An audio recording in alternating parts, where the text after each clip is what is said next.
Joining us today on the United SEO podcast is Gareth Dodd, co-founder of United SEO. How are you? Hey Raj, good.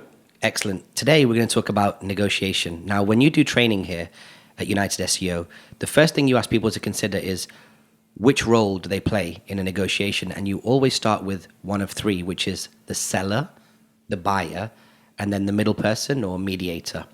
Why do you choose to start off by making them think about which role they're in? What's the difference? Well, over time, I've realised that negotiation has sort of three aspects to it.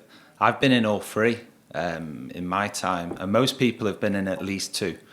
I was in a long time a middleman in deals, and this can be a very tricky situation when you're in there. So I want them to think about all sorts of aspects of whether they're selling, they're buying, or they're actually in the middle where they've got to please two parties.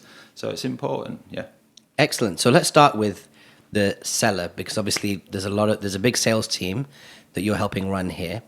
What are the particular advantages and maybe disadvantages of being on the sales side of a negotiation?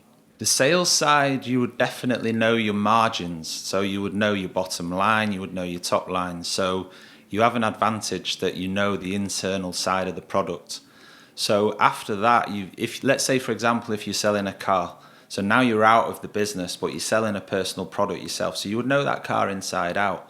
So you would know that if you want to sell it at 1,000 dirhams or 2,000 dirhams, what you're going to make. So for me, it's very important that they know our product, what the top line is and the bottom line is. So you have a better understanding then as the salesperson as to what you can offer and exactly where you offer value.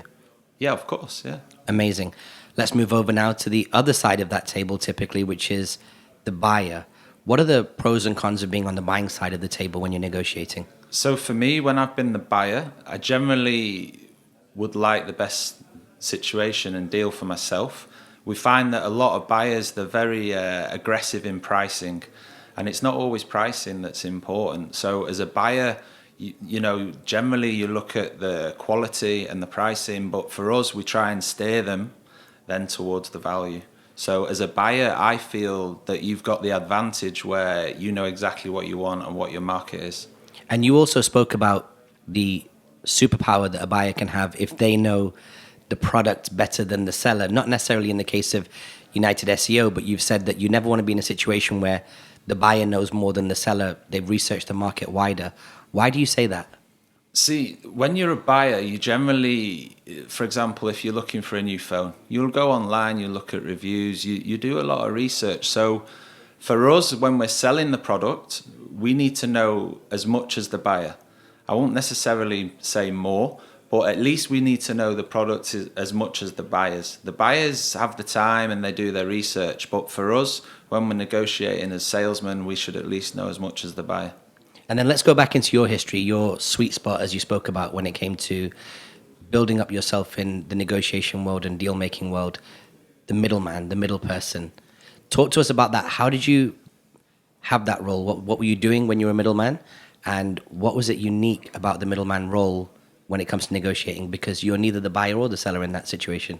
See, for me, the middleman role was, it's a commission-based role.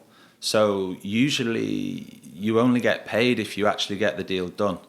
So for me, it was very important to look at the broader aspect of the deal and think, how possible can we get this deal over the line?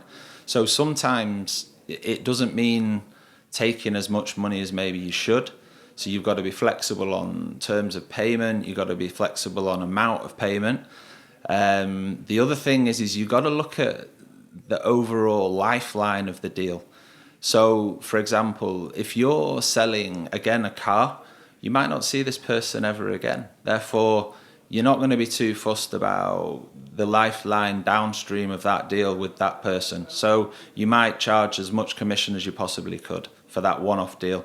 Whereas if you were selling a property and you were in a real estate situation, where I was many times, you might turn around, negotiate on commission purely based on the fact that this person will do a deal with you again downstream where you might make a little bit more.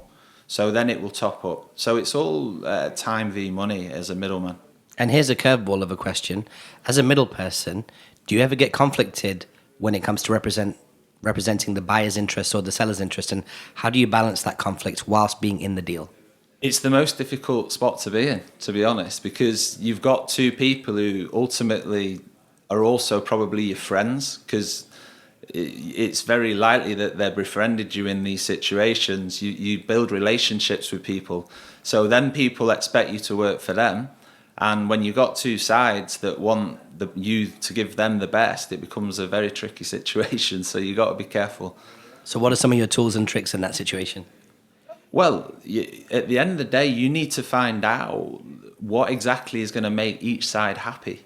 If you make each side happy, then generally you can get the deal done, and everybody usually wants to get the deal done.